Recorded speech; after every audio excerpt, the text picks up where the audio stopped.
আল্লাহ রাব্বুল আলামিন বলেন, লাকাদ কানা লাকুম ফি রাসূলিল্লাহি উসওয়াতুন হাসানাহ লিমান কানা ইয়ারজুল্লাহা ওয়াল ইয়াওমাল আখির ওয়া যাকারাল্লাহা কাসীরা।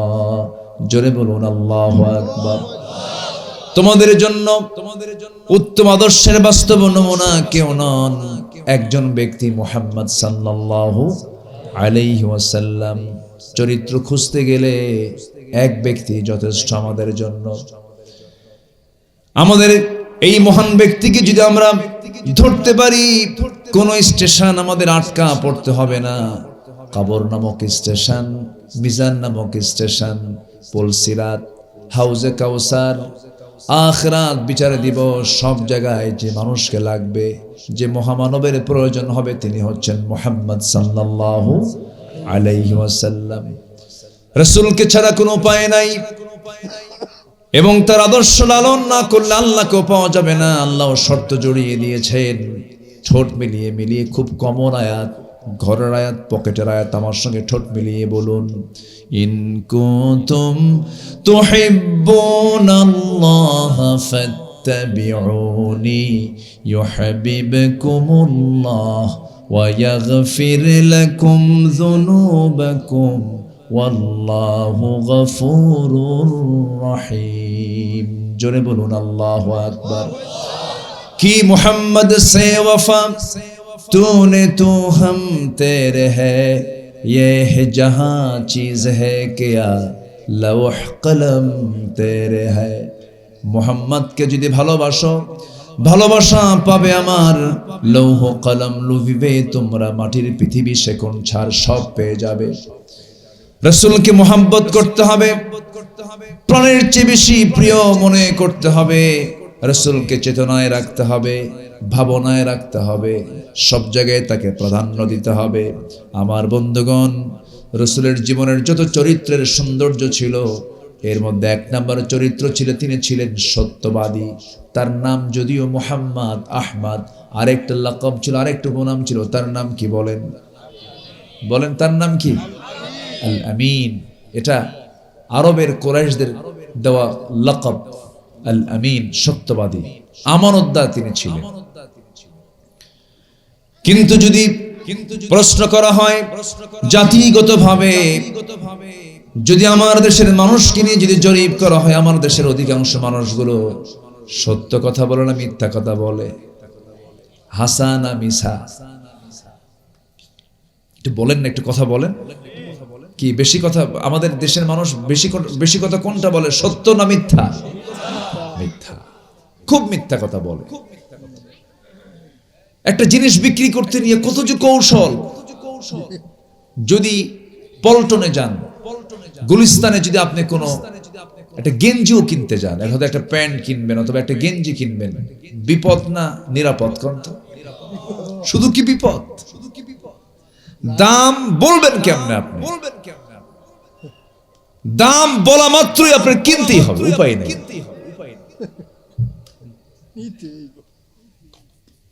একটা জিনিসের দাম চাওয়া আবার বিক্রি করা। ধরেন একটা জিনিসের দাম 300 টাকা, দাম চাইছে হলো 3000। আপনি কি কমেন্টে কি বলেন? 3000 টাকা দাম, আপনি যদি 300 টাকা বলেন তা তো হচ্ছে না। এমন দাম হাঁকাইছে। হয়তো বলছেন ভাই এই টাকা দেব, এই যে বলছেন টাকা দেব, না নেওয়া পর্যন্ত উপায় নেই। শেষে যদি এরকম হয়, হয়তো এমনি ফ্রিও দিতে পারে, তাও নিতে হবে। এই হচ্ছে বিজনেসের কৌশল আমার দেশে। এটা কি সৎ কৌশল? মানে সৎ কৌশল এটা? উচিত কোন পণ্যের দাম জানিয়ে বলা, ভাই এটা আমার, এটা কেনা, এটা আমার বেচা, এটা হচ্ছে সবচেয়ে উত্তম। কোন পণ্যের ত্রুটি যদি পরিলক্ষিত হয়, ত্রুটি উল্লেখ করে বলা, ভাই এই পণ্যের এই ভুলটা আছে, এই ত্রুটিটা আছে, আপনি নিলে নিতে পারেন।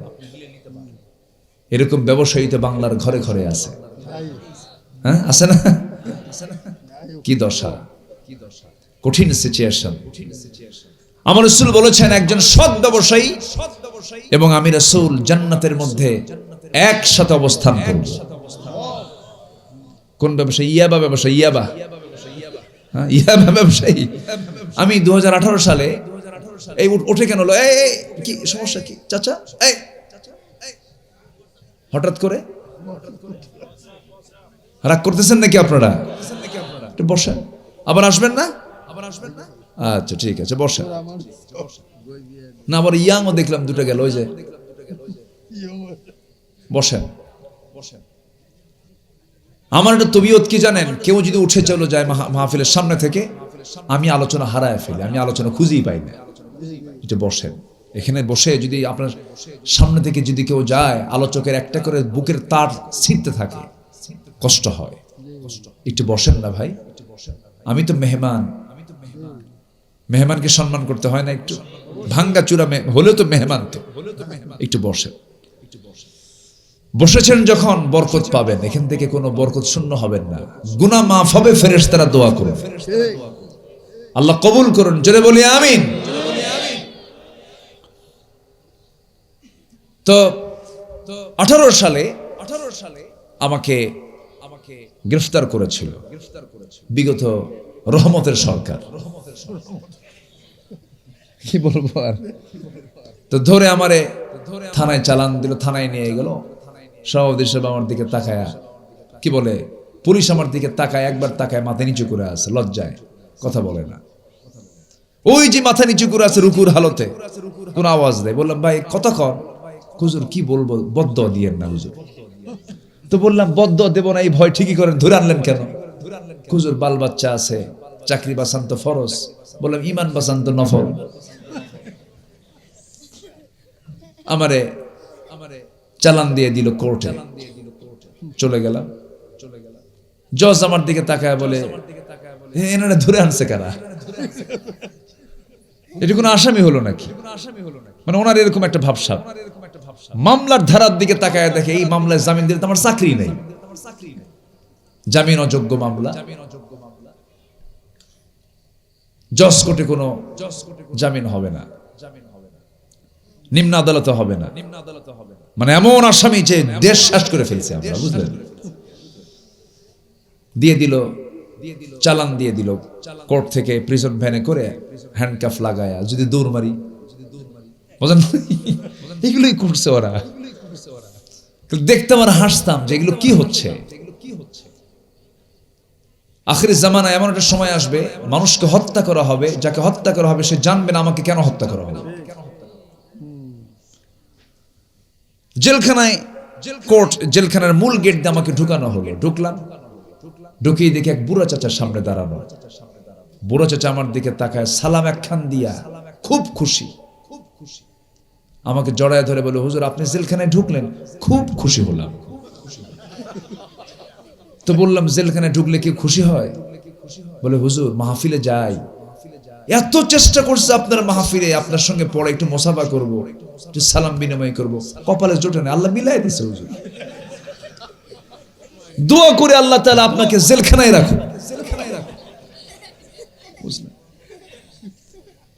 এরপরে বললাম চাচা আপনি কেন জেলখানায়? কে বাবা বোমা হামলা। কি হামলা? খান বোমা হামলা করছি নাকি আমি? তাহলে 80 বছরের বুড়ার নামে যদি বুড়া মানে বোমা হামলা হয়, বলেন তো বোমাটা কি উনি জায়গা মতো মারবে না ওনার মাথায় পড়বে? এগুলি করেছে ওরা। তো ভিতরে ঢুকে বিচিত্র অভিজ্ঞতা হলো। চোর ডাকাত এরাও তো থাকে ভিতরে। তো এক বুড়া চাচার সঙ্গে দেখা হলো, মোষ লাল টকটকা। বললাম চাচা আপনি হঠাৎ করে, আমি ঢোকার আরো 7-8 দিন পরে ওনাকে ঢুকাইছে। বললাম আপনি এই সময় কেন? এই সময় তো রাজনীতির মামলা ছাড়া তো কেউ ঢোকে না। কি বাবা সরকারের মাথা খারাপ কেন? বেহেশতের গাছের বিরুদ্ধে আন্দোলন শুরু করছে। কি বেহেশতের গাছ মানে? বাবা গাজা। বলেন তো কি গাজা নাকি বেহেশতের গাছ?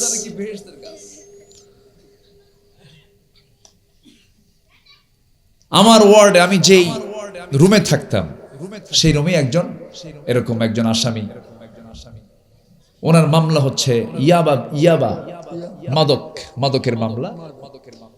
তো তো বলে হুজুর আমি মনে হয় খুব দ্রুত বের হব, দোয়া করেন। আমার ব্যবসায় ধরা পড়ছিলাম তো। কি ব্যবসা করেন? আমি হজও করেছি, আমি নিজে খাই না, মানুষকে খাওয়াই। কি? ইয়াবা। কি কথা কি বুঝতেছেন?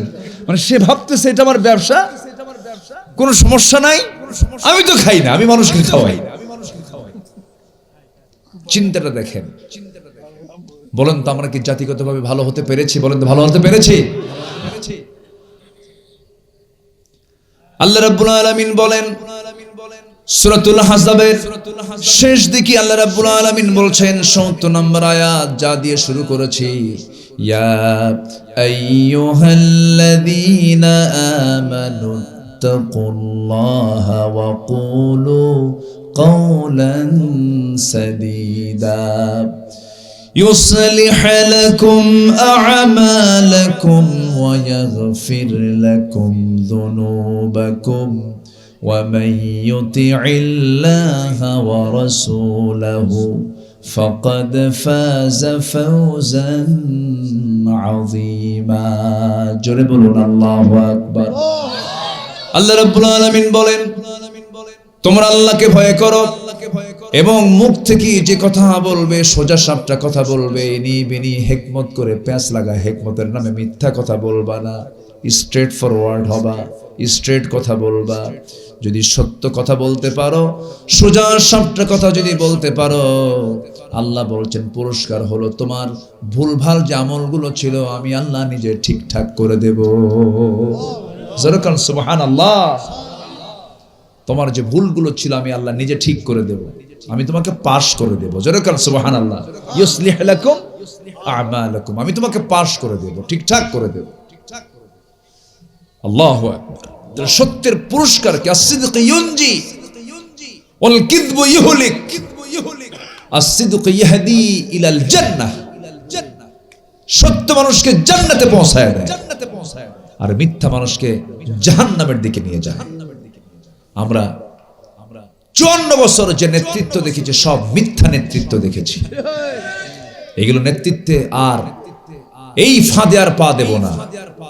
বহু চাপা মারছে ওরা, এত চাপা শক্ত ওদের, ট্রাকের চাকা উঠলে ওদের চাপা ভাঙবে না, এত চাপা। ওই চাপা আমরা আর দেখতে চাই না, আমরা কাজ দেখতে চাই। কি দেখতে চাই বলেন তো? শুধু যদি নেতৃবৃন্দ যদি মিথ্যা ছেড়ে দিত, দেশ অনেক আগেই অনেক দূর এগিয়ে যেত।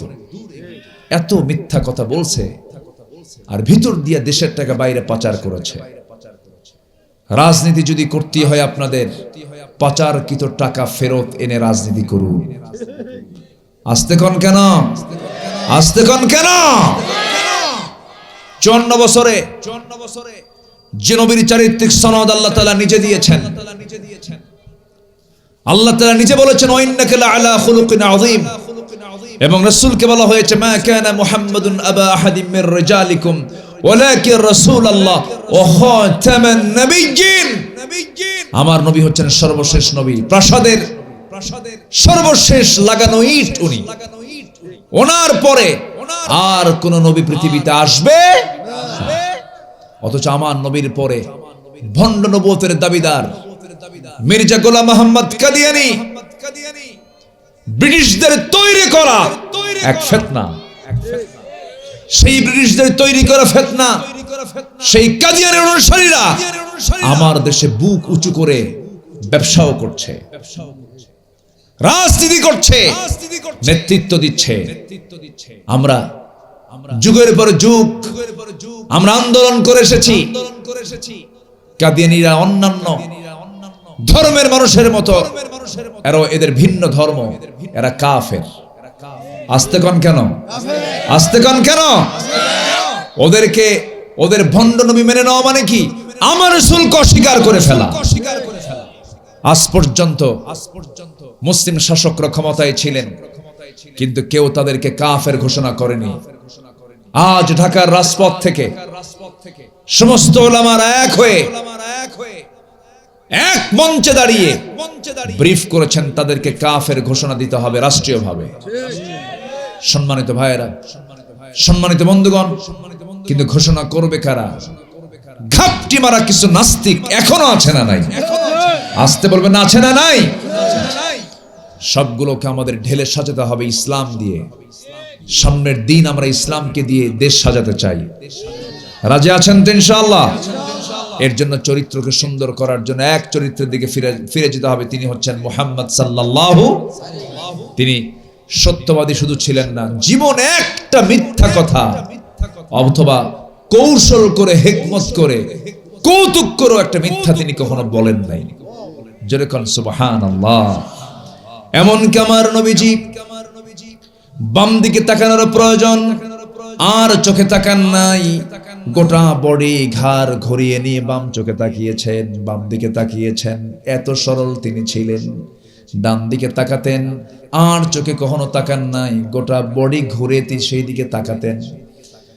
এত সহজ সরল হয়ে সততার দৃষ্টান্ত নিয়ে রাজনীতি করেছেন, রাষ্ট্রের দায়িত্ব পালন করেছেন, ইমামতির দায়িত্ব পালন করেছেন, ব্যবসা করেছেন। আমার নবীজির ছোট্ট বাল্য লাইফটা ছিল ব্যবসা নির্ভর। চাচা ব্যবসায়ী ছিলেন, বিয়ে করেছেন এমন একজন নারীকে, তিনি একজন ভালো বিজনেস ওম্যান ছিলেন, ভালো ব্যবসা বুঝতেন। নবীজি তার কাছ থেকে কিছু শিখে নিয়েছিলেন। এত কিছু জীবনে করলেন যাকে যিনি আল্লাহ যাকে দিয়ে করালেন। মিথ্যার আশ্রয় তো নেওয়া লাগে নাই। রাজনীতি করতে যদি মিথ্যার আশ্রয় নিতে হয়, সে রাজনীতিবিদের মুখে আমাদের থুতু মারা দরকার, ঠিক কিনা? তোর রাজনীতি মিথ্যা কথা বলিস, মদের বোতল হাতে নিয়া কর্মীদের হাতে মদের বোতল তুলে দিস, রাত কাটে নারীবাজি করে মদের বোতল হাতে নিয়া ওই সমস্ত নেতৃত্বের মুখে আমরা জুতা মারি, থুতু মারি। বাদ দিয়ে দেব। আমরা মূল নেতা ধরবো একজনকে, তিনি হচ্ছেন মুহাম্মদ সাল্লাল্লাহু আলাইহি ওয়াসাল্লাম। কি রাসূল তিনি ছিলেন। 10টা বছর মদিনার 10টা বছরে 86টি যুদ্ধ তিনি পরিচালনা করেছেন। হুনাইনের যুদ্ধের সব গনিমতের মালগুলো রাসূল নিজ হাতে বন্টন করে নিজের ঘরে শূন্য হাতে ফিরে আসলেন। আম্মা জান আয়েশা বলছেন, ইয়া রাসূলুল্লাহ, কিছু নিয়ে আসছেন? কি নিয়ে আসবো, সব তো দিতেই গেল আমার। আছে কিছু আয়েশা ঘরে? বলছেন, না তো হুজুর, কিচ্ছু নাই। মাসের পর মাস চলে যেত, উনুনে চুলায় আগুন জ্বলতো না। আমার নবীজি শুধু পানি পান করে সারা দিন রোজার নিয়তে সেহরি করে নিতেন। আমার নবীজি নিজ হাতে বন্টন করলেন, কিন্তু বন্টনের সময় একটু মুহাজিরদেরকে একটু বেশি দিলেন। মুহাজিরদেরকে কি করলেন?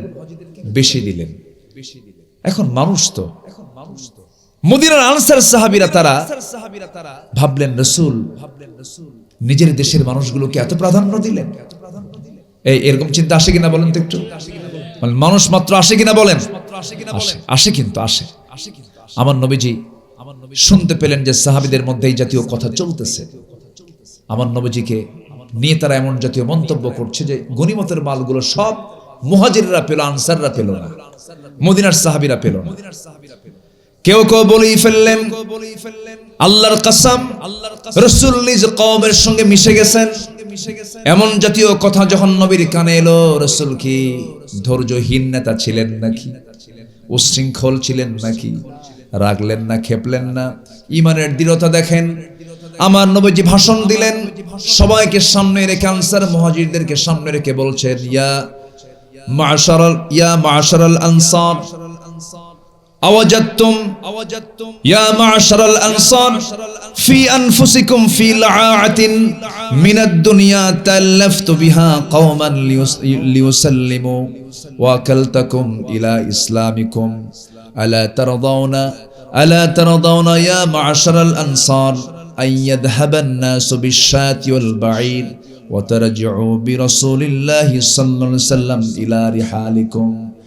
হে আমার আনসার সাহাবীরা, তোমরা যা মন্তব্য করছো আমি তার জবাব দিয়ে তোমাদেরকে বলতে চাই, মুহাজিররা তারা তাদের বাড়িতে শাইর নিয়ে গেল, বাইর নিয়ে গেল, সাত নিয়ে গেল, ছাগল নিল, ভেড়া নিল, দুম্বা নিয়ে গেল তাদের ঘরে। আর তোমরা আনসাররা তোমাদের ঘরে তোমাদের রাসূলকে নিয়ে চলে গেলে। কারো উত্তম হলো, রাসূলকে নিয়ে তোমরা ঘরে ফিরলে আর মুহাজিররা উট ভেড়া দুম্বা নিয়ে গেল, তোমরা তো আমাকে নিয়ে তোমরা তোমাদের ঘরে চলে গেছো, মন খারাপ করো কেন? সবার প্রাণ চাঞ্চল্য চলে আসলো। হ্যাঁ তাই তো, রাসূল তো আমরা পেয়েছি, আমাদের আর কি দরকার লাগে? সুবহানাল্লাহ বলেন। সম্মানিত ভাইয়েরা,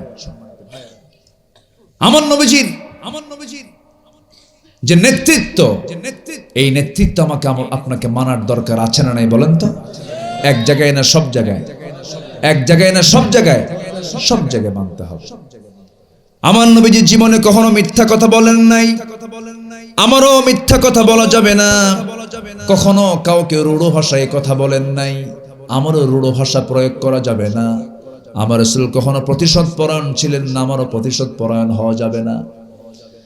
আমার নবীজি খুব নম্র মেজাজের মানুষ ছিলেন, উগ্রতা তার মধ্যে চুল পরিমাণ ছিল না, ধৈর্যের সীমাহীন একজন পিরামিড ছিলেন তিনি। এমন ধৈর্য তার মধ্যে ছিল, তার ইতিহাসের এই 63 বছর ইতিহাসের বিভিন্ন জায়গায় বিভিন্ন প্রেক্ষাপটে আমরা দেখতে পেয়েছি আমার নবীজি কেউ যদি তাকে ব্যক্তিগত আক্রমণ করতো, রাসূল তাকে হাসি মুখে মাফ করে দিতেন। আল্লাহু আকবার বলেন। ব্যক্তিগত, সেটা কি বলেন তো? ব্যক্তিগত। কিন্তু দ্বীনের ব্যাপারে আমার নবীজি খুব কঠোর ছিলেন। আসল জায়গায় তিনি যা হওয়া দরকার তাই ছিলেন। ধরুন বিচার ব্যবস্থা, একজন মহিলা চুরি করে ধরা পড়েছে, সম্ভ্রান্ত পরিবারের, বংশীয় পরিবারের, ধরা পড়ার পর হাত কাটতে হবে। চূড়ান্ত সিদ্ধান্ত রাসূল জানায় দিলেন, হাত কেটে দাও। চোর চুন্না সারিকু ওয়াস সারিকাতু ফাকতাউ আইদিয়াহুমা। সাইয়েদনা ওমর ফারুক রাদিয়াল্লাহু আনহু কিছুক্ষণ পরে আসলেন, এসে বলছেন, ইয়া রাসূলুল্লাহি, একজন মহিলা চুরি করে ধরা পড়েছে, তার লোকজন আমার কাছে এসেছিল, বারবার অনুনয় বিনয় করছে, মেহেরবানি করে দেখুন তো, একটু ক্ষমার দৃষ্টিতে দেখা যায় নাকি, শাস্তি লঘু করা যায় নাকি? আমার নবীজি সঙ্গে সঙ্গে বলছেন, ওমর তোমার দারাজ কণ্ঠ কোথায় চলে গেল? এই মুহূর্তে যদি এমন সংবাদ চলে আসতো যে মহিলা চুরি করে ধরা পড়েছিল তার নাম হলো ফাতিমা, আমার নবীর মেয়ের নামও ফাতিমা। রাসূল বললেন, শোনো, ওই ফাতিমা চুরি না করে যদি এই চুরি করাটা প্রমাণ হয়ে যেত, ফাতিমা বিনতে মুহাম্মদ সাল্লাল্লাহু, যদি চুরি করে ধরা পড়ে যেত, আমি রাসূল আমি তোমাদেরকে বলতে চাই, আমি নিজে আমার মেয়ে ফাতিমাকে সবার চোখের সামনে আমি নিজে হাত কেটে দিতাম। আল্লাহু আকবার বলেন। কি চরিত্র আল্লাহ পাক তার মাধ্যম দিয়ে বিশ্ববাসীকে মডেল করে বিশ্ববাসীর সামনে উপস্থাপন করেছেন। জোরে বলি সুবহানাল্লাহ। সেই রাসূল আমরা পেয়েছি, আমরা ধন্য। আমরা সেই কিতাব পেয়েছি যা সকল কিতাবের সত্যতা প্রমাণ করে। আল্লাহু আকবার। আমরা ধন্য, আমরা উম্মত হিসেবে ধন্য। আমরা সব দিক থেকেই আল্লাহ পাক আমাদেরকে প্লাস রেখেছেন। আলহামদুলিল্লাহ বলবেন না? সম্মানিত ভাইয়েরা, আমার রাসূল ছিলেন ধৈর্যের একজন পিরামিড। একজন নবীর ভিতরে খুব রাগ বেশি ছিল। বলুন তো সে নবীটা কে হতে পারে? বলেই ফেললেন তো, মুসা আলাইহিস সালাতু ওয়াস সালামের নামটা আসেই চলে। কোরআনের পরতে পরতে প্রায় জায়গায় তার নামও কিন্তু ঘন ঘন পাওয়া যায়। পাওয়া যায় না? পাওয়া যায়। এই নবীটা খুব মজার নবী ছিলেন, খুব মজার নবী। খেলা হয়েছে তো, বোঝেন না? ফেরাউনের সঙ্গে খেলছেন না? কত কি হয়েছে, ছোট্ট থেকে কত ষড়যন্ত্র, এর মধ্য দিয়ে আল্লাহ পাক তাকে তিলে তিলে বড় করলেন ফেরাউনের বাড়িতে। আবার আল্লাহু আকবার বলেন। অনেক লম্বা লম্বা কথা, ওইদিকে যাব না। শুধু ধৈর্যটা যে দরকার, রাগ দিয়ে যে কাজ হয় না, আল্লাহ পাক এই নবীকেও ঠিক করে ফেলছেন। রাগ করা যাবে না। রাগের ঠেলায় একদিন মারছেন এক লোককে থাপ্পড়, ওর আদব ঠিক করার জন্য। কিন্তু থাপ্পড় দিয়ে আদব ঠিক করবে কখন? থাপ্পড় খায়া সঙ্গে সঙ্গে বলছে। যখন মরে গেছে আল্লাহকে বলে, আল্লাহ দোষ কিন্তু আমার না, মারছিলাম থাপ্পড় ও যেন ঠিক হয়। ও যে মরে যাবে আমি তা জানি, তুমি মার্ডার কেসের আসামি। আল্লাহ বলে, শোনো, তোমার এই জায়গায় থাকা যাবে না। ফেরাউন তোমার বিরুদ্ধে হত্যার হুলিয়া জারি করেছে, দেশ ছাড়ো। দেশ ছাড়লেন, চোখ যেদিক যায় সেদিক চলে গেলেন, মাদিয়ান চলে গেলেন। প্রচন্ড ক্ষুধা, এমনিতে রাগী মানুষ, তোতলাও ছিলেন। তোতলার লোকের রাগ কম হয় না, বেশি হয়। আর রাগ উঠলে মুখে কোনো কথা আসে? আর এক লাইন তো শেষ 3 মিনিট, আর কথা নাই। খাবার নাই, সামনে একটা কূপ পেলেন, কূপ থেকে পানি তুলে পান করলেন। হঠাৎ করে দেখেন দুই মহিলা হাতে বালতি নিয়ে আসলো, কূপের সামনে দাঁড়ায় আছে। এই দাঁড়ায় আছো কেন? শক্তি নাই। কি শক্তি নাই? ঢাকনা আছে, টান দিতে লাগবে, পুরুষ মানুষ ছাড়া পারবে না, সবাই পানি নিয়ে যাবে, আমরা পর্দার নিয়ম রক্ষা করে কূপ থেকে অবশিষ্ট পানি আমরা তুলে নিয়ে যাব। উনি ভাবলেন বেচারা মহিলা মানুষ, সন্ধ্যার পরে মেয়েরা কেমনে যাবে, রিস্ক হয়ে যায়। এই দাও বালতি দাও, বালতি হাতে নিলেন, কূপের ধারে গেলেন, ঢাকনা টান দিতে 7 থেকে 8 জন পুরুষ লাগে, উনি একাই ধরলেন বাম হাতে, মারছেন ফিকা, 14 হাত দূরে গিয়ে ছিটকে পড়ছে। মহিলা থরথর করে কাঁপে আর কয় এটা মানুষ না অন্য কিছু। নবীদের গায়ের শক্তি কম না বেশি? বালতি ভরে পানি তুলে দিলেন, বললেন সোজা বাড়িতে চলে যান, সন্ধ্যার পরে মেয়েদের বাইরে থাকতে নেই। চলে গেছেন বাড়িতে। বৃদ্ধ পিতা বলছে মা, প্রত্যেক দিন সন্ধ্যা পার হয়ে যায়, অন্ধকার হয়, আজকে তাড়াহুড়ো করে আসলে কেমন? আব্বা, কবিয়ুন আজিজ, শক্তিশালী একজন যুবকের সন্ধান পেয়েছি, খুব শক্তি রাখে, একাই সে ঢাকনা খুলে দিয়ে আমাদেরকে পানি তুলে সাহায্য করলো। বুড়া বাপ বলছে শোনো মা, আগামীকালকে তুমি আমার বড় মেয়ে ওই কূপের ধারে গিয়ে ওই যুবকের সন্ধান পেয়ে যাবে, আমার সালাম জানায় বলবে আবুনা শাইখুন কবির, আমাদের বাপ বুড়া মানুষ, চোখে দেখে কম, চলাফেরা করতে পারেন, আপনাকে সালাম জানিয়েছেন, আমাদের বাড়িতে আপনার দাওয়াত দিব আমার পক্ষ থেকে, যাও। পরের দিন পাঠায়া দিলেন, চলে গেছেন। মুসা আলাইহিস সালামকে লক্ষ্য করে বলছে যুবক, আব্বা বুড়া মানুষ আপনাকে সালাম জানিয়েছেন, আপনাকে দাওয়াত দেন, আপনি কি যাবেন নাকি? খুব খুশি হলেন, আহারে এই জনপদের কোনো মানুষ আমাকে চেনে না, ভালোই তো হলো, খুব ভালোই ব্যবস্থা হয়ে গেল, যাব আমি, কিন্তু যাব কেমনে, বাড়ি তো চিনি না। এবার বলছেন আমি কেমন করে যাব? মহিলা বলছে আপনার টেনশন নাই, আমি সামনে সামনে চলবো, আপনি আমাকে ফলো করে করে আমার পিছে পিছে আপনি আসবেন। আল্লাহর পয়গম্বর তখন তিনি হন নাই, মুসা আলাইহিস সালাম যুবক, টকবগে যুবক। তখন বলছে মহিলা শোনো, এমন পুরুষ আমি মুসা না, আমি এমন যুবক নই যে তুমি মহিলা সামনে সামনে চলবে, আমি পিছে পিছে যাব, আমার চোখের গুনাহ হয়ে যাবে। অতএব মেয়েদের সতর একরকম, পুরুষের সতর একরকম, পুরুষ সামনে সামনে চলবে, নারী পিছে পিছে আসবে। পিছে আয়, কথা বুঝছেন না? পিছে আয়, তিনি বারবার তাকাচ্ছেন না, নারীকে নারীর মর্যাদা দিয়ে কথা বলছেন। শুধু মহিলা কোনো কথাও বলতে পারবে না, শুধু 2টা শব্দ তুমি বলবা আমার সামনে। যদি ভুল করে ডান দিকে রাস্তা যদি বাম দিকে যায় তখন বলবে ডান, আবার বাম দিকে রাস্তা যদি ডান দিকে রাস্তা যদি বাম দিকে বলি ডান বলবে, আবার যদি ডান দিকে রাস্তা যদি বাম দিকে হয় বাম বলবে। শুধু এই 2টা শব্দই বলে আমাকে সতর্ক করবে, বাকি অতিরঞ্জিত কোনো কথা বলা যাবে না, কারণ অকুলনা কওলাম মারুফা। এই কথা বলেই সামনে হাঁটলেন, পিছনে মহিলা মনে মনে চিন্তা করতেছে, গতকালকে শক্তি দেখলাম গায়ের দারুণ শক্তি, আজকে দেখি চরিত্রের শক্তিও ভালো, ছায়া থাকে না, লক্ষণ খারাপ না, ভালো মানুষ, নারী জাতিকে সম্মান করে, মনে মনে পছন্দ। কি বুঝতেছেন কি? চলে গেছেন বাড়িতে। বৃদ্ধ লোকের সামনে যখন যুবক মুসা যখন দাঁড়ায় গেছেন, দাঁড়ানোর সঙ্গে সঙ্গে সালাম বিনিময় হলো, বাক্যালাপ হলো। বাক্যালাপের এক সময় মুখ থেকে এক কথায় তিনি বের করে দিলেন, এক ফাঁকে বের হয়ে গেল। বৃদ্ধ লোকটা বলছে যুবক, সালাম কালাম তো হলো, পরিচয় কিন্তু জানি কে, তোমার নাম তো মুসা। উনি জড়সড় হয়ে গেলেন, এত দূর আসলাম, আমাকে চিনল কেমনে? লোকটা চেনার তো কথা নয়। এবার মুসকে হাসি মেরে বলছে যুবক মুসা, শুধু তোমার নাম জানি না, তোমার কামও জানি। কি থাপ্পড় মারছো, মরে গেছে। থাপ্পড় মারছো, মরে গেছে। উনি আরো জড়সড় হয়ে গেলেন।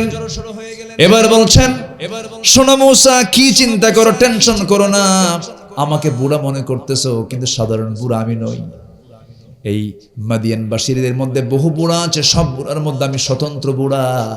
আমার চামড়া কুচকে গেছে ঠিক আছে, কিন্তু আমার পরিচয় হলো ওয়া ইলা মাদিয়ানা আখাহুম শুআইবা। এই মাদিয়ানবাসীর জন্য যাকে পয়গম্বর করে পাঠানো হয়েছে, আমি হলাম সেই পয়গম্বর শুআইব আলাইহিস সালাতু ওয়াস সালাম। এই কথা বলার সঙ্গে সঙ্গে যুবক মুসার আনন্দ দেখে কে জড়িয়ে ধরে নিজেকে ভাগ্যবান মনে করে বলছেন আমার জীবনটা বড় ধন্য হলো, নবীর সঙ্গে সাক্ষাৎ হয়ে গেল। এবার শুআয়ব আলাইহিস সালাতু ওয়াস সালাম বলছেন, শোনো, গতকালকে আমার মেয়েকে দেখেছো, আজকেও মেয়েকে দেখেছো, দেখার পর্ব শেষ, আর দেখতে দেব না। এখন দুটা মেয়ের যে কোনো একটা মেয়েকে বিয়ে দিতে চাই, তুমি কি বিয়ে করবা নাকি? জবাব দেয় যখন তখন। কি বুঝতেছেন? কি যখন তখন মানে কি? এক পায়ে খাড়া, একই দেন। কিন্তু শুআয়ব আলাইহিস সালাতু ওয়াস সালাম বললেন না, তোমার যেহেতু ব্যাকগ্রাউন্ডটা খুব একটা ভালো না, থাপ্পড় মারলেই মরে। থাপ্পড় মারলে কি? তোমার রাগ দারুণ, টকবকে রাগ, এই রাগের অবস্থায় বিয়ে দিলে পরে মেয়ে হারায় ফেলবো, মেয়ে বিয়ে দিতে পারবো না। তবে মেয়েকে বিয়ে দেব, শর্ত হলো আমার বাড়ির যে ছাগলগুলো আছে, তোমার ছাগলগুলো পালতে হবে। 8 বছর অনার্স কোর্স, 10 বছর মাস্টার্স কোর্স। কোরআনে আছে না এগুলো? আয়াত আছে কিনা বলেন? বলে ফেললেন। মুসা আলাইহিস সালাতু ওয়াস সালাম বললেন, তাও রাজি, তবু নবীর বাড়ি ছাড়ুম না। নবীর বাড়ি ছাড়বো না, নবীর বাড়ি থেকে যাব। 10 বছর পূর্ণ হলো। ইবনে কাসির এসেছে, তাফসীর ইবনে কাসির এসেছে 10ম বছরের শেষ দিন, যেদিন তিনি ছাগলগুলো নিয়ে যখন মাঠ থেকে ছাগলগুলো নিয়ে আসতেছিলেন, অনেকগুলো ছাগল পাল থেকে একটা ছাগল মারলো, একদিকে একা দৌড়। বলেন তো, ছাগল কি শান্ত প্রাণী নাকি? পৃথিবীতে সবচেয়ে শান্ত প্রাণীর নাম ছাগল। আর সেই মানে তেলা মার্কা একটা প্রাণীর দায়িত্ব নিলেন কোন নবী? মুসা। রাগ কম না বেশি? তো বেশি রাগের লোকের দায়িত্বে পড়লো ছাগল পালা। পালতে পালতে 10 বছর পূর্ণ হয়েছে। সর্বশেষ দিন ছাগলগুলো নিয়ে বাড়িতে আসতেছিলেন। বাড়িতে আসতে নিয়ে একটা ছাগল মারলে, একদিকে দৌড়। সেই দৌড় মারা ছাগলটার পেছনে নবীও দৌড়। ছাগলও দৌড়ায়, নবীও দৌড়ান। যত দৌড়ানোর পরিমাণ বাড়বে, রাগ কমবে না বাড়বে? বাড়তে বাড়তে 100 ডিগ্রি। ছাগল ধরে ফেলেছেন, দুই পা শক্ত করে ধরে 2 হাতে সামনে চড়েছেন, এক আছাড়ে মেরে ফেলবেন। কিন্তু লক্ষ্য করে দেখেন ছাগলটার চোখ মুখে দারুণ ভয়, থরথর করে কাঁপতেছে, লোমকূপ দিয়ে ঘামগুলো ঝরে ঝরে পড়তেছে। সঙ্গে সঙ্গে ভাবলেন, ছাগল, তুই তো ছাগল, মাইরা কি লাভ? পাগলে কিনা বলে ছাগলে কিনা খায়। তোর মাইরা কি লাভ? তোর মাইরা তো কোনো লাভ নাই। দয়া হলো, মায়া হলো, 2 পা ছেড়ে দিয়া 2 হাত দিয়ে ছাগলটাকে কোলের মধ্যে নিলেন, আদর করলেন, রহম করলেন, দয়া করলেন। আল্লাহ বললেন, মুসা, রাগ কমে গেছে, নবুয়ত দিয়ে দিলাম। জোরে কোন সুবহানাল্লাহ। আর আমার নবী কি? আমার নবী মার খেলেন। মার খাওয়ার পরে জিবরিল আমিন এসে বলে, হুজুর, যারা মারলো তাদেরকে শেষ করে দেব, 2 পাহাড়ের চেপায় তাদেরকে রেখে শেষ করে দেব। রাসূল বললেন, না রে না জিবরাইল, কাকে দাওয়াত দেব? মেরে ফেললে তো দাওয়াতের লোকই পাবো না, মাফ করে দিলাম। জোরে কোন সুবহানাল্লাহ। ধৈর্যশীল হব আমরা। 1 নম্বর হলো সত্যবাদী হব। কি হব বলেন তো? সত্যবাদী হব। আয়াত এটাই বলে, আল্লাহকে ভয় করব, সত্যবাদী হব। মুমিন জীবনের চরিত্র কেমন হওয়া দরকার? 1 নম্বর হলো মুত্তাকি হয়ে যাব। নাম্বার 2 হলো সত্যবাদী হব। নাম্বার 3 হলো আমানতদার হব। যার আমানতদারিতা নাই তার তো ঈমানই নাই। লা ঈমানা লিমান লা আমানাতা লাহ। টাকা নিয়ে, খরচ নিয়ে টাকা দেয় না এমন লোক মনে হয় বাংলার জমিনে নাই। না, ধীরে ধীরে লোক কমে। আমরা দোয়া করে দিই নাকি? এই যে লোক কমে যাচ্ছে, যে অনেক রাত হয়েছে তো কাম সারছে। এইদিকে আবার একটু বসেন, অন্ধকারে আবার যায় না কেউ, একটু বসেন। বিদ্যুৎ চলে গেল।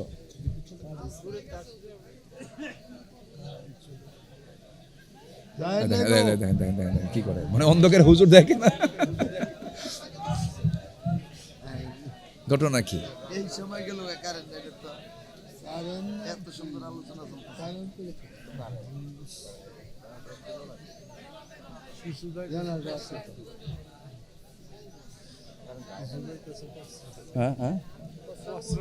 হ্যাঁ, অনেকক্ষণ বসে আছে তো, ঠান্ডা, আর রাতও হয়ে গেছে তো।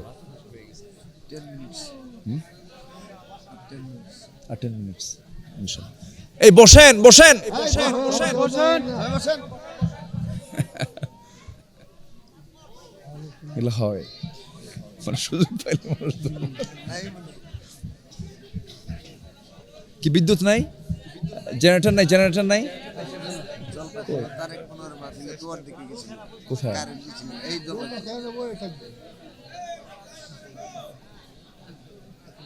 জেনারেটর নাই না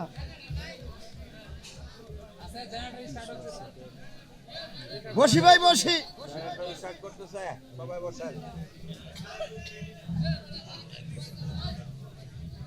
ধমক মারে আবার।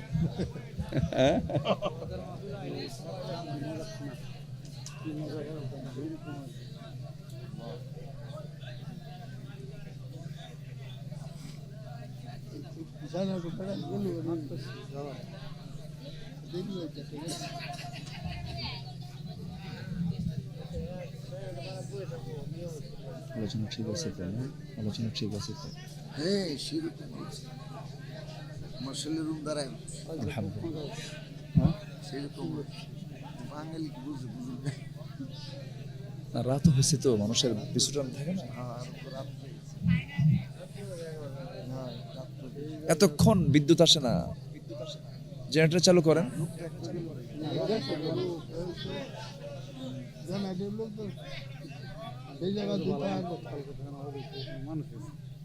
হ্যাঁ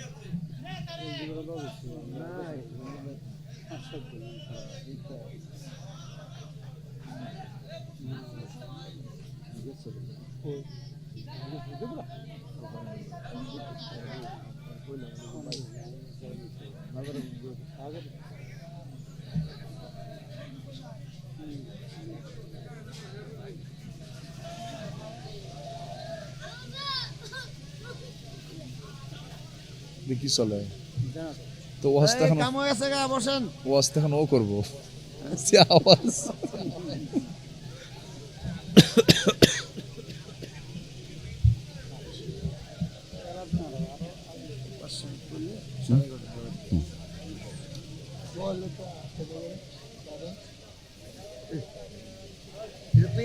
স্টার্ট হইব হ্যাঁ সঙ্গে সঙ্গে স্টার্ট হবে বিদ্যুৎ চলে আসছে মনে হয়, বিদ্যুৎ চলে আসছে। হ্যাঁ না, ওই যে লাইট, বাইরের লাইট যে জ্বলতেছে,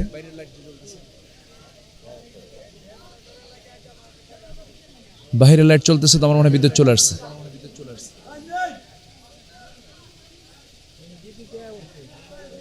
বিদ্যুৎ চলে আসছে না? ওই যে বাইরের যে আলো,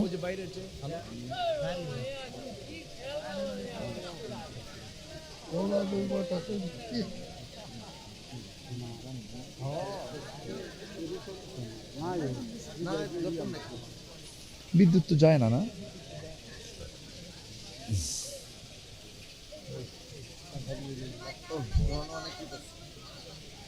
যা করার ধৈর্যশীল একটা ধন্যবাদ দিন এই যে পিছিয়ে লোক কি দেবো কেমন, এটা তো চালু হয়নি এখন।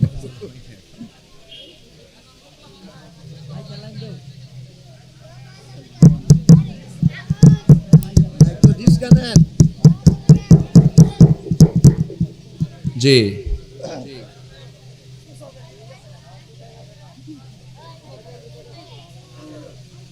বক্স চলে না, দেন বক্স দেন। জি আমরা বলি আলহামদুলিল্লাহ। বেশি জোরে বলার দরকার নেই, আবার যেতেও পারে, আস্তেই বলেন। এখন মাঝখান থেকে অন্ধকারে কিছু মানুষ চলে গেছে, ভাবছে যে হুজুর তো দেখতেছে না, সমস্যা নাই। 11:30 বেজে গেছে তো, অনেকের ঘুম, তো ক্লান্ত শরীর, তারপরে শীতের কাল, অনেকক্ষণ ধরে বসেছিল তারা, মনক্ষুণ্ণতার কোনো কারণ নেই। যারা আছেন আর কিছু সময়, আমি যে পয়েন্টকে সামনে রেখে কথা বলা শুরু করেছি, কিছু কথা যদি বলি আমাকে সময় দেবেন তো ইনশাআল্লাহ? জোরে বলি ইনশাআল্লাহ। সম্মানিত ভাইয়েরা, জেনারেটর আবার এত কাছে দিছে, খুব কাছে হয়ে গেছে, মানে ওয়াজ এখন আমারটাও জোরে হয় না, মেশিনেরটা জোরে হয়, আমি এই চিন্তায় আছি। একটু দূরে হলে ভালো হতো, এটা আওয়াজটা আমাদের একটু কানকে ভারী করে দিচ্ছে। নীরব নিস্তব্ধ পরিবেশ আমি পাচ্ছি না, যেন দ্রুত যেন বিদ্যুতের ব্যবস্থা হয়, আমি এটা একটু কামনা করছি। সম্মানিত ভাইয়েরা, তাহলে যে কোনো কিছুতেই আমাদের একটা নির্দিষ্ট আদর্শ দরকার। সে আদর্শ আম্বিয়ে কেরাম, আর আমাদের মূল আদর্শ একজন ব্যক্তি, তিনি হচ্ছেন মুহাম্মদ সাল্লাল্লাহু আলাইহি ওয়াসাল্লাম। বিদ্যুৎ চলে আসছে, আমি বললাম না, মানে এটা খুব হঠাৎ করে মনে হয় কোনো একটা মিসিং হয়েছে, চলে গেছে, বিদ্যুৎ চলে আসতেছে। ইনশাআল্লাহ বলেন, ইনশাআল্লাহ বলেন।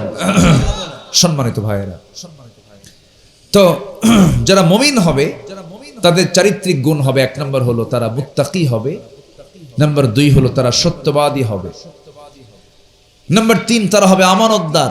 আল আমানাহ আন তুআদ্দুল আমানাহ ইলা আহলিহা, তোমরা আমানতদারিতা ঠিক রাখো।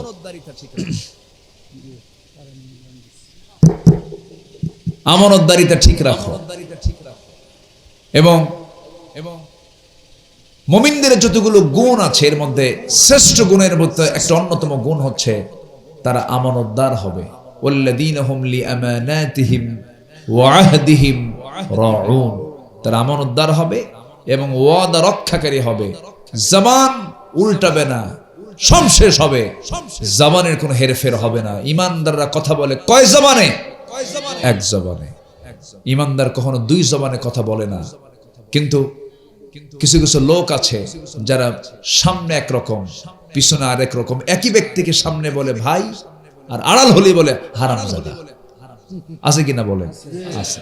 আল্লাহ পাক এদের ব্যাপারে বলেছেন ওয়াইলুল লিকুল্লি হুমাযাতিল লুমাযাহ। তাহলে আমরা এই গুণগুলো নিয়ে আসব, যে গুণ রাসূল শিখিয়ে দিয়েছেন। আমরা সেই সিরাতগুলোকে আমরা লালন করব।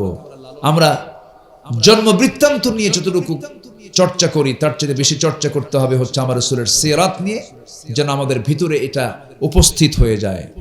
রাসূলকে ভালোবাসা মানে হচ্ছে তার আনুগত্য করা, আর আনুগত্য মানে হচ্ছে তার সমস্ত চরিত্রকে নিজের ভিতরে উপস্থিত করা। এটাই হচ্ছে ইত্তেবা। এটার নাম কি? ইত্তেবা, আনুগত্য করা। সম্মানিত ভাইয়েরা, আমরা আমানতদার হব। রাজি আছি তো ইনশাআল্লাহ?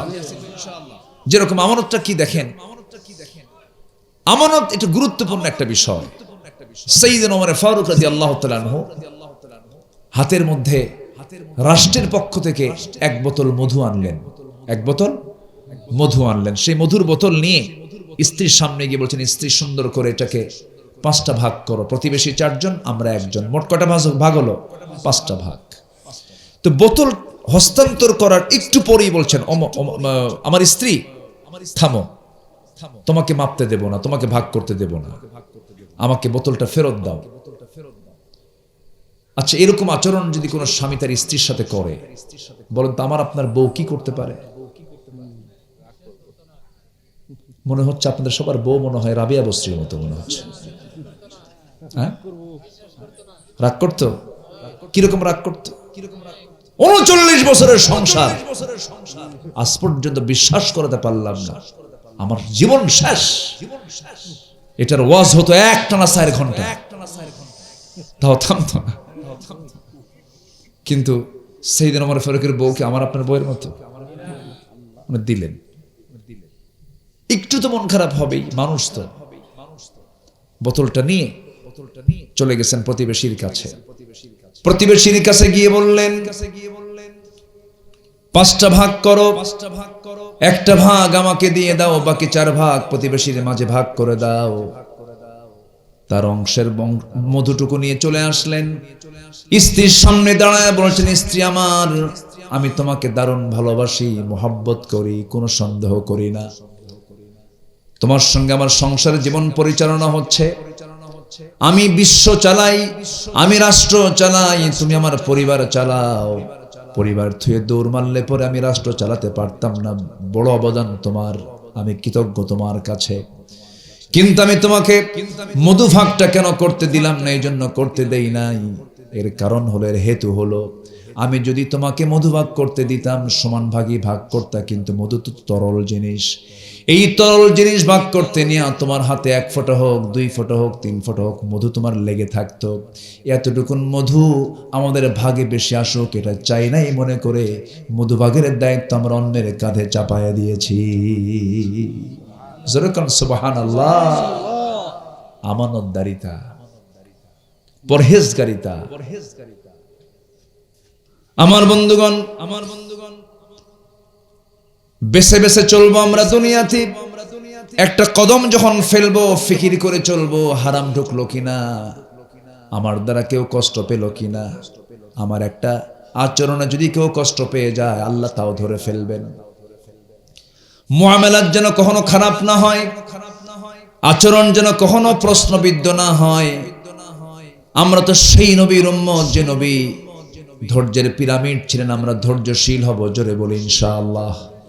সেই দিন এক মহিলা ফোন দিছে আমারে, ফোন দিয়ে কই হুজুর আমার স্বামী সকালেও তালাক দেয় বিকেলেও তালাক দেয়, আমি কি আসি না নাই? কন্ত কি বিপদ! এই সমস্ত রাগ তো উম্মতে মুহাম্মাদের বৈশিষ্ট্য নয়। এরকম রেগে গিয়ে কত তালাক হয়ে যাচ্ছে, আবার হুজুরের কাছে এসে কান্দে আর বলে হুজুর রাগে তালাক দিছি, দেখেন তো ফাঁক ফকর দিয়ে ফেরত নিয়ে আসা যায় নাকি? শরীয়ত তো হুজুরের নাকি? অসংখ্য পরিবার আছে জেনা চলছে, স্বামী স্ত্রী পরিচয় কিন্তু তালাক হয়ে গেছে, জেনা চলছে। আমার বন্ধুগণ, এটাও রাগের ফলাফল। কি খারাপ ফলাফল! আমার বন্ধুগণ, কখনো অস্থিতিশীল পরিবেশ সৃষ্টি করা যাবে না।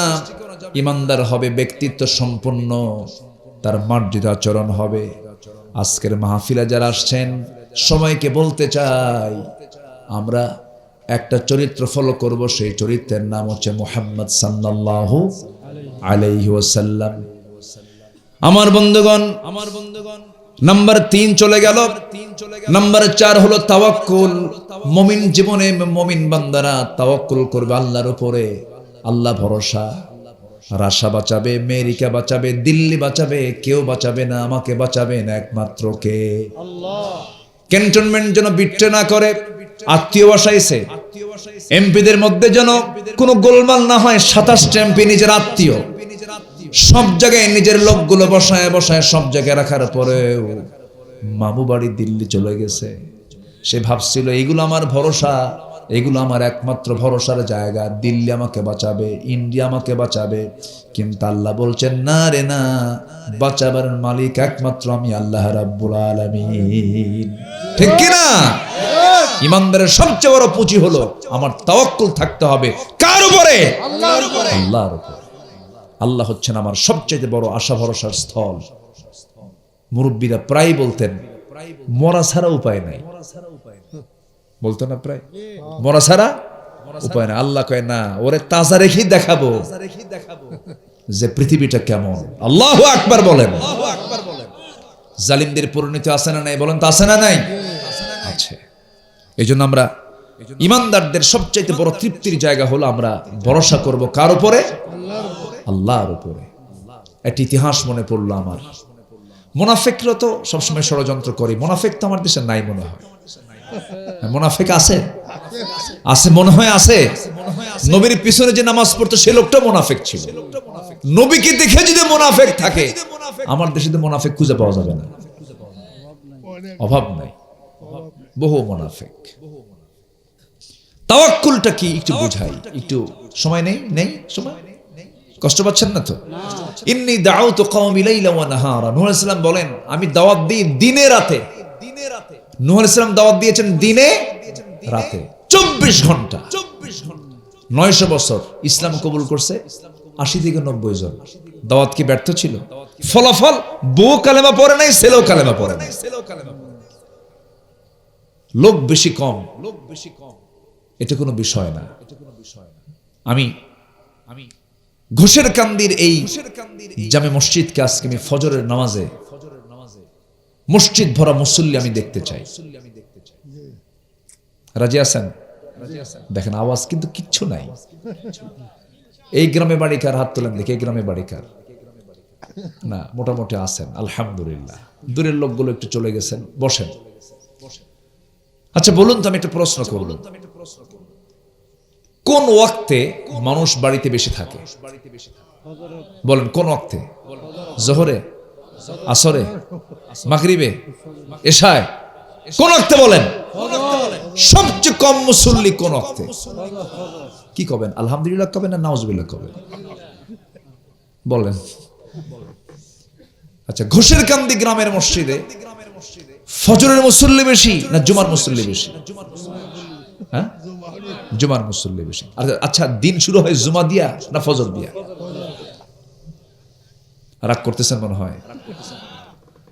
মুনাফিকরা জোহর পড়ে, আসর পড়তে পারে, মাগরিব পড়তে পারে, এশা পড়তে পারে, ফজর পড়তে পারে না। এখন বলেন আমরা কি কায়দায় আছি না বেকায়দায় আছি? বলেন। ওয়াজ হয়, মাহফিল হয়, যুবকরা আরে বাপরে বাপ খাপ বেস টেস লাগায়া মনে হয় ও জান্নাত পেয়ে গেছে একদম। ফজর নামাজ নাই, কেমন হলো ব্যাপারটা? আমি ঘোষের কান্দি গ্রামে যুবকদেরকে নিয়ে আমি একটা দেখতে চাই ফজর নামাজ বাস্তবায়ন কমিটি। কি মনে করেন আপনারা? বলেন কি মনে করেন? কি মনে করেন? ওদের কাজই হবে যে বাড়িতে পুরুষ আছে কিন্তু নামাজ ফরজ আসে না, যেমন করে হোক পায়ে ধরে হাতে ধরে যেমনি হোক ফজর হাজির করতে হবে। আপনি ফজর হাজির করাবেন, মুসল্লি গ্রামের সব লোকগুলোকে হাজির করাবেন, দেখবেন এই গ্রাম থেকে মাদক, জেনা, ব্যভিচার সব এমনি বন্ধ হয়ে গেছে। নামাজের প্রভাব, ইন্নাস সালাতা তানহা আনিল ফাহশাই ওয়াল মুনকার ওয়া লাযিকরুল্লাহি আকবার আল্লাহু ইয়ালামু মা তাসনাউন, সব চলে যাবে। রাজি আছেন আপনারা? দেখেন আওয়াজ খুব স্লো হলো। সবাইকে রাজি আছেন ভাই? আমি পরে খোঁজ নেব। আমি এই গ্রামে বিয়েতে আসছি, কিন্তু বিয়ের দাওয়াতে আসছি। এই গ্রাম ভালো করে চিনি আমি। তো এই মসজিদ ভরপুর হয়ে যাক মুসল্লি দিয়ে। ফজরের জোহর আসর এটা মাফ আছে, কারণ জোহর আসরে কেউ থাকে না, বাইরে যায়, খালি ফজর দরকার। যার ফজর ঠিক আছে তার সব ঠিক আছে। শুধু ফজরের নামাজের 65টা ফজিলত আছে, 65টা ফজিলত। সুন্নতের ফজিলত হলো ফজরের 2 রাকাত সুন্নাত, রাকাতাই সালাতুল ফজর খায়রুম মিনাদ দুনিয়া ওয়া মা ফিহা। দুনিয়া এবং দুনিয়ার মাঝে যা আছে তার চেয়ে বেশি দাম হলো ফজরের 2 রাকাত সুন্নতের দাম। নামাজ নাই, নামাজ পড়ে না। সবাই কি ফজর নামাজ পড়বেন ইনশাআল্লাহ? আজকে কই পড়বেন? কর রাজি আছেন তো? কারা কারা এই গ্রামের দিকে হাত তোলেন আবার। মাশাআল্লাহ, মাশাআল্লাহ। তাহলে আজকে এই কয়েকজন ভাই যদি মসজিদে আসে নামাজ পড়তে, জায়গা হবে? হবে না, কিন্তু মসজিদ কিন্তু খুব একটা বেশি বড় না। কিন্তু তাহলে চিন্তা করে দেখেন আমরা কত বড় অপরাধ নিয়ে বসে আছি, নামাজ নাই। আমার রাসূল বলেছেন যার পরে নামাজ ফরজ অথচ সে পুরুষ, মসজিদে আসে না, আমার মন বলে আমি যেন নিজে গিয়ে সেই বাড়িতে আগুন লাগায় দেই। হাদিস, আগুন লাগায় দেই। আমি আগুন লাগায় দিতামই যদি নারী আর শিশু যদি বাড়িতে না থাকতো। কত গুরুত্ববহ জামাতে নামাজটা। এক অন্ধ সাহাবী নবীর সামনে এসে বলছেন, ইয়া রাসূলুল্লাহ, অন্ধ মানুষ হাঁটতে পারি না, চিনতে পারি না, আমি কি মসজিদে যাব নাকি? আমার রাসূল বলছেন তুমি কি করো? হুজুর জামাতেই পড়ি, কষ্ট হয়। রাসূল বললেন না, যদি যেতে পারো ইশারা করে করে হলো জামাতে নামাজ পড়বা, জামাতে নামাজ ছাড়া যাবে না। এত গুরুত্ব নামাজের, সে নামাজ হেলায় খেলায় চলে যায়। আল্লাহ পাক আজকের ফজরটা মসজিদ ভরপুর হয়ে যাক। জোরে বলি আল্লাহুম্মা আমিন। আল্লাহ কবুল করুন, জোরে বলি আমিন। শেষ বিশ্বকাপ, ফুটবল বিশ্বকাপের খেলা চলছে। রাত 2টা 3টার দিকে এরকম খেলা হয়েছে না? আমি চট্টগ্রাম থেকে মাহফিল করে আসতেছে, রাত 2টার দিকে না 1:30টার দিকে একজন ফোন দিয়েছে। 1:30টার দিকে ফোন কি মানে নরমাল ফোন আসে? বিশেষ কোনো ফোন, মৃত্যু অথবা মানে জরুরি কোনো সংবাদ ছাড়া তো ফোন দেয় না কেউ। তো সময় ফোন দিয়ে আমাকে সালাম দিয়ে বলে, হুজুর ফোন দিলাম, আমি আপনার খুব ভক্ত, একটু দোয়ার জন্য ফোন দিছি। আচ্ছা 1:30টার দিকে কি দোয়া হয়? কোন? আমি রাগ করলাম না, ঠিক আছে দোয়া করি। হুজুর দোয়াটা হলো, আমি নিজে উযু বানাইছি, নামাজ পড়ছি 2 রাকাত। কিছুক্ষণ পর ব্রাজিল আর্জেন্টিনার খেলা, বুঝলেন? আমি কই হায় রে বিচিত্র মানুষ। চিন্তা করুন, রাত জেগে জেগে খেলা দেখছে, কোনো ক্লান্তি নেই, অথচ ফজরের সময় ডাক হচ্ছে আসসালাতু খায়রুম মিনান নাওম, বান্দা ঘুমায়। রাসূল বলেন 24 ঘন্টার একটা মুহূর্ত আল্লাহ পাক প্রথম আকাশে আসেন। প্রথম আকাশ, আল্লাহু আকবার বলেন। প্রথম আকাশে এসে বলেন আলা মিন মুস্তাগফিরিন ফাগফির লাহ, কোন ক্ষমা প্রার্থী আছে আমার কাছে ক্ষমা চাবে, আমি তাকে মাফ করে দেব। ওই সময় আবার শয়তান চান্স নেয়। শয়তান কি নেয়? ওই সময় চান্স নেয়। যে সময় প্রথম আকাশে আসে, শয়তান ওই সময় বান্দার কাছে আসে। বান্দার শিওরে বসে চুলের মধ্যে নখ ঢুকায় দিয়ে বলে, আলাইকা লাইলুন তাবিল, আলাইকা লাইলুন তাবিল, তোমার রাত বড় লম্বা, ঘুমাও ঘুমাও ঘুমাও। শয়তানও কিন্তু ওয়াজ করে, আবার শয়তানের ওয়াজও মানুষ শোনে না, সুন্দর করে বলে। শয়তান যখন এই কথাগুলো বলে আর 3টা গিট মেরে চলে যায়, হাদিস এসেছে সেই 3টা গিট যদি কেউ ছুটাতে চাও, নাম্বার 1 হলো বিছনার সাথে পিঠটা মাইনাস করে ফেলো, পিঠটা সরায় ফেলো, 1 নাম্বার গিট চলে যাবে। নাম্বার 2 গিট হলো উযু করবে সুন্দর করে, ফরজ মনে করে। যে কোনো নামাজের জন্য উযু করা কি? নফল নামাজের জন্য ফরজ, ফরজ নামাজের জন্য উযু করা ফরজ, সর্বক্ষণের জন্য ফরজ। উযু বানাবে, 2 নাম্বার গিটটা ছুটে চলে যাবে।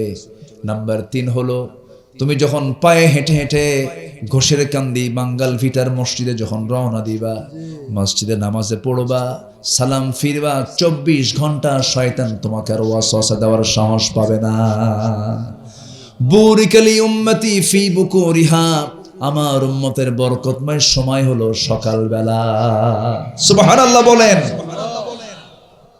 সকালবেলা ফজর যারা পড়বে তারাই বরকত পায়। কুকুর ঘুমায় রাতে না দিনে? দিনে ঘুমায়। আজকে সমাজে কিছু লোক আছে কুকুরের চরিত্র, দিনবেলা ঘুম পারে, আছে না এরকম? সারা রাত আড্ডা মারে আর সকালবেলা কি করে? ঘুম পারে। এটা কিসের চরিত্র? কোন কুত্তা কি করে? কোন ছাগল কি করে? ছাগল কি দিনের বেলা ঘুমায়? কোনদিন দেখছেন কোন ছাগল দিনে ঘুমায়? মোরগ ঘুমায়। এরা সব সন্ধ্যার বেলা চলে যায়। Early to bed early to rise, আগে ঘুমায় আগে ঘুম থেকে উঠে। এটা হালাল, খাওয়াও হালাল, গোশত হালাল। কুত্তা। আল্লাহ তুমি সবাইকে বোঝার তৌফিক দাও, জোরে বলি আমিন। মনে হয় খুব ধমক দিয়ে কথা বললাম, রাগ করলেন মনে হয়। আজকে যেন ফজরটা ভরে যায় মসজিদ দিয়ে, আল্লাহ কবুল করুন। মসজিদ যেন ভরে যায়, আল্লাহ কবুল করুন। সবার বাড়িতে মা বোন আছে না নাই? নামাজ পড়ে? নামাজ না পড়লে কি করবেন? আমাদের এলাকায় আমি এক মাহফিল এরকম বলতেছি, আমাদের এলাকায় মারাকে কোবান বলে। কোবান খুঁজে নামাজ না বলে কোবামু, মানে মারবো, এরকম না। সুন্দর করে বুঝাবো আমরা, জোরে বলি ইনশাআল্লাহ।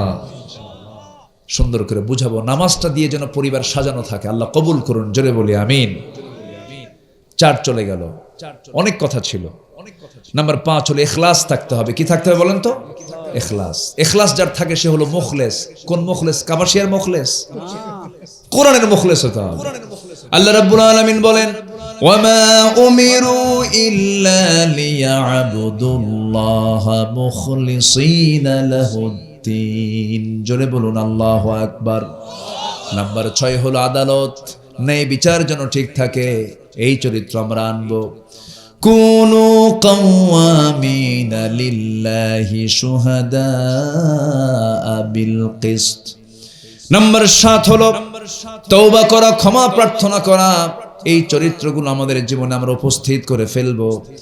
ওয়া ইদা ফাআলু ফাহিশাতান আও যালামু আনফুসাহুম যাকারুল্লাহ ফাস্তাগফিরু লিযুনুবিহিম।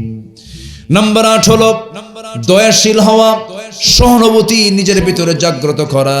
খুযিল আফওয়া ওয়া আমুর বিল উরফি ওয়া আ'রিদ আনিল জাহিলিন। নাম্বার 9 হলো নম্র হওয়া। উগ্র হওয়া না, নম্র হওয়া। নম্র হওয়া, আপনার কাছে যেন মানুষ ভিড়ে, আপনার কাছে যেন মানুষ আসে, এমন চরিত্র উপহার দেওয়া। নাম্বার 10 হলো কৃতজ্ঞ হওয়া। সব ক্ষেত্রে কৃতজ্ঞতা প্রকাশ করা, বিনয়ের ভাব প্রকাশ করা। লা ইন শাকারতুম লাযীদান্নাকুম। নাম্বার 11 হলো সুজা, সাহসী হওয়া। নবীর মধ্যে সমস্ত গুণগুলো ছিল কি ছিল না বলেন? ছিল। সাহসী তিনি ছিলেন, এত সাহসী ছিলেন যে উহুদের দিন বললেন সাহাবীরা, তোমরা কেউ যদি নাও যাও, আমি রাসূল নিজে গিয়ে বাতিলের মোকাবেলা করব। জোরে বলি আল্লাহু আকবার। এত সাহসী ছিলেন। নাম্বার 12 হলো নেক কাজের আদেশ দেওয়া, মন্দ কাজ থেকে বিরত রাখা। এরপরে নাম্বার 13 হলো বিশ্বাসযোগ্যতা হাসিল করা, সিকাহ। ওয়াল্লাযীনা হুম লিআমানাতিহিম ওয়া আহদিহিম রাউন। নাম্বার 14 হলো নিষ্ঠা, নিষ্ঠাবান হওয়া, ইখলাস ফিল আমাল। আল্লাযী খালাকাস সামাওয়াতি ওয়াল আরদ লিয়াবলুয়াকুম আইয়ুকুম আহসানু আমালা। নাম্বার 15 হলো হিলম, সহনশীল হওয়া, সহনশীল আচরণ হওয়া, ব্যালেন্স লাইফ ক্রিয়েট করা, ভারসাম্যপূর্ণ জীবন যাপন করা। রাগ উঠছে, ওয়াল কাযিমিনাল গায়জ ওয়াল আফিনা আনিন নাস ওয়াল্লাহু ইউহিব্বুল মুহসিনিন। জোরে বলুন আল্লাহু আকবার। সহনশীল হয়ে সহনশীল আচরণ করা, রেগে গেলাম না, দেখলাম সহনশীল হয়ে গেলাম, রেগে গেছি, থেমে গেলাম, আল্লাহ তাকে বিশাল পুরস্কারে পুরস্কৃত করবেন। এই গুণগুলো আমার নবীর মধ্যে আল্লাহ রাব্বুল আলামিন শতভাগ দিয়েছিলেন। এই গুণগুলো আমরা নিয়ে আসবো, জোরে বলি ইনশাআল্লাহ। মুনাফিকি যেন না থাকে, ফুসুকি যেন না থাকে, এরপরে শিরকের যেন কোনো ছোঁয়া না থাকে, কুফুরি যেন না থাকে, জুলুম যেন না থাকে। আল্লাহ কবুল করুন, জোরে বলি আমিন। সম্মানিত ভাইয়েরা, অনেক কথাই বলে ফেললাম, আরো আগেই শেষ করে দিতাম, কিন্তু একটু পয়েন্টগুলোকে মিলায় নিয়ে সামারাইজ করে যতটুকু পেরেছি বলার চেষ্টা করেছি। আল্লাহ যেন আমল করার তৌফিক দান করেন, জোরে বলি আল্লাহুম্মা আমিন। আরো জোরে আল্লাহুম্মা আমিন। সবাই নামাজের মতো করে একটু বসি, আমরা ধীরে ধীরে দোয়ার দিকে যাব। আশপাশে অনেক মাইয়াত শুয়ে আছেন, কবরবাসী আছেন, তাদের জন্য দোয়া হবে। এই শেষ বেলায় সেটাও বলতেছেন? আচ্ছা, বলবো? শুনতে রাজি আছেন? কারো কোনো আপত্তি নাই তো? এটা হচ্ছে ফজরের শ্রোতা, ফজরের শ্রোতা এগুলো সব। সবাই ফজর পর্যন্ত মনে থাকবেন। শ্রোতার মধ্যে কিছু ক্লাস থাকে, তো কিছু কিছু শ্রোতা থাকে আদর্শ, সবাই আদর্শ, কিন্তু কিছু কিছু শ্রোতা থাকে যে যতক্ষণ আসি ততক্ষণ আসে, এরকম থাকে না? কিছু থাকে। জি আলহামদুলিল্লাহ। গজল কি বলি, ওয়াজের মাহফিলও গজল গাইতে হয়। আমি চাই না, কিন্তু এই যে মানুষ কেমনে যেন জানে, একটু বলতে হয়। জি, দেখা যাক, একটু ভাঙ্গা গলায় একটু বলি আজকে। হ্যাঁ, বলবো? ওরে বাবা, বলবেন? মাশাআল্লাহ, হুনাইন, মাশাআল্লাহ, আলহামদুলিল্লাহ। সে কোন বন্ধু বলো বেশি বিশ্বস্ত, সে কোন বন্ধু বলো বেশি বিশ্বস্ত, কার কাছে মন খুলে দেয়া যায়, কার কাছে সব কথা বলা যায়, হওয়া যায় বেশি আশ্বস্ত, তার নাম আহমদ বড় বিশ্বস্ত, যে জন কখনো ব্যথা দিতে জানে না, যে জনকে বলি মুছে দেয় বেদনা। রাসূল কি কাউকে কখনো কষ্ট দিয়েছেন? আজকে আলোচনার সাথে একটু মিল রেখে বলছি, যে জন কখনো ব্যথা দিতে জানে না, যে জনকে বলি মুছে দেয় বেদনা, হৃদয়ের হাহাকার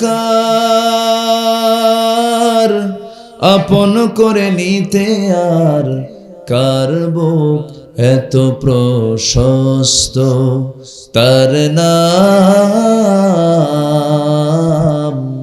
আহমদ বড় বিশ্বস্ত, মহানবী বলে তারে কেউ বা ডাকে, আমি ডাকি প্রিয়তম, সে আমার ধ্যান ভালোবাসা প্রেম মধুময় মনোহর স্বপ্ন সম, যে জন করুণ আহমদ বড় বিশ্বস্ত, আহমদ বড় বিশ্বস্ত, আহমদ বড় বিশ্বস্ত। মারহাবা। ঠিক আছে, আমরা মারহাবা বলি। মারহাবা। হুজুর অনেক ক্লান্ত, আসলে আর আমরা গানের জন্য রিকোয়েস্ট না করি। আজকে উনি 3টা মাহফিল করেছেন, কিশোরগঞ্জ, তারপর আমাদের কাপাসিয়ার একটা মাহফিল করে আসছেন। এই জন্য অনেক রাত হয়ে গেছে, আমরা আর কাল বিলম্ব করতে চাই না।